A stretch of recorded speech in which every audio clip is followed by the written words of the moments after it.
Ufugaji wa mende kwa chakula na chakula cha kuku na Comrade Ali Maftaa. Ufugaji wa mende hauna masharti mengi sana na pia huwa na gharama ndogo katika kufuga licha ya kuaminika kuwa na faida. Kuna aina zaidi ya 400 za mende duniani na katika hizo aina 30 pekee ndio zinapatikana katika makazi ya watu. Lakini katika hizo aina 4 ndio ambazo ni sumbufu nyumbani. Ila mende ambao wamefanyiwa utafiti kwa ajili ya chakula cha kuku, binadamu na hata kutengeneza dawa za urembo ni mende wa Asia ambao wamechanganywa katika aina 3 ili kuweza kupata aina moja bora zaidi, breeding. Na aina hizi ni mende wa Asia, Ujerumani na Marekani, na kitaalamu mende huyu huitwa Dilopera pactuate. Matumizi au faida za mende. Faida ya kwanza, mende hutumiwa kama chakula na hata hapa Tanzania kuna watu wanakula mende. Licha ya soko kubwa kwa ajili ya chakula kuaminika kuwa nchini Denmark, Brazil na China. Mende pia ni chakula kizuri sana kwa kuku na imethibitishwa kuwa na kiasi kingi cha protini ukilinganisha na vyakula vya wadudu wengine. Hivyo wafugaji hupendelea kutumia mende kwenye mchanganyiko wa chakula kuliko dagaa. Lakini pia kwa upande wa taaluma, practical nyingi kwa watu waliobahatika kusoma masomo ya biolojia kutumia mende, hivyo unaweza kupata fursa katika upande huu wa taaluma, kwani mende kwa ajili ya practical inaweza kuwa changamoto kwa mashule.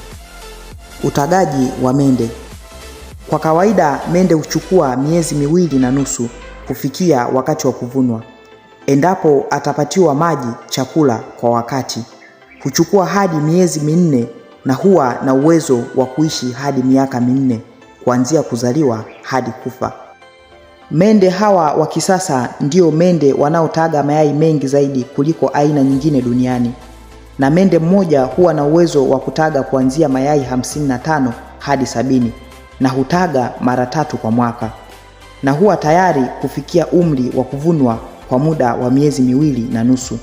Kwa kawaida endapo atapatiwa mazingira rafiki, asilimia kubwa ya mayai huwa na uwezo wa kuenguliwa.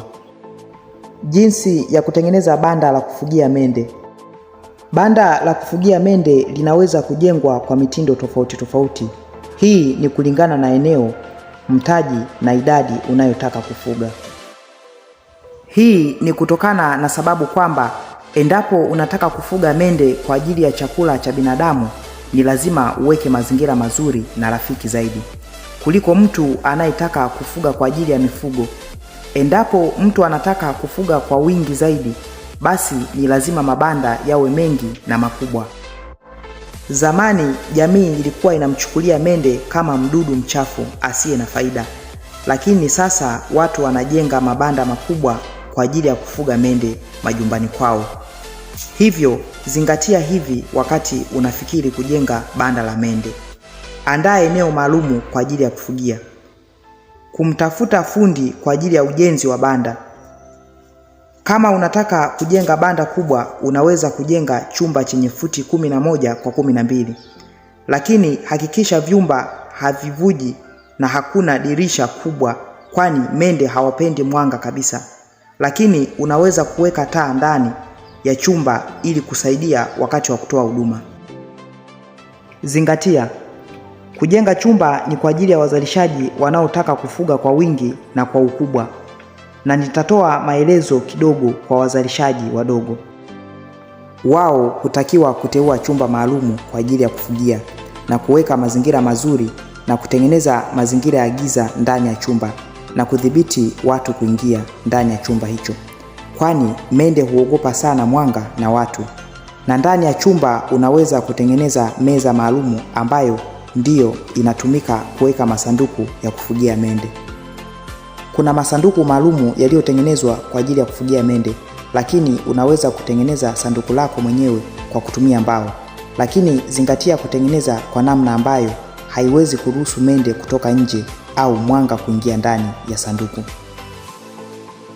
Zingatia kutengeneza sanduku ambazo zina ukubwa wa kuruhusu tray ya mayai kuingia ndani, kwani ni muhimu kuweka tray za mayai zile za karatasi ndani ya sanduku, kwani ndiyo sehemu ambayo mende watatumia kutaga na kujificha.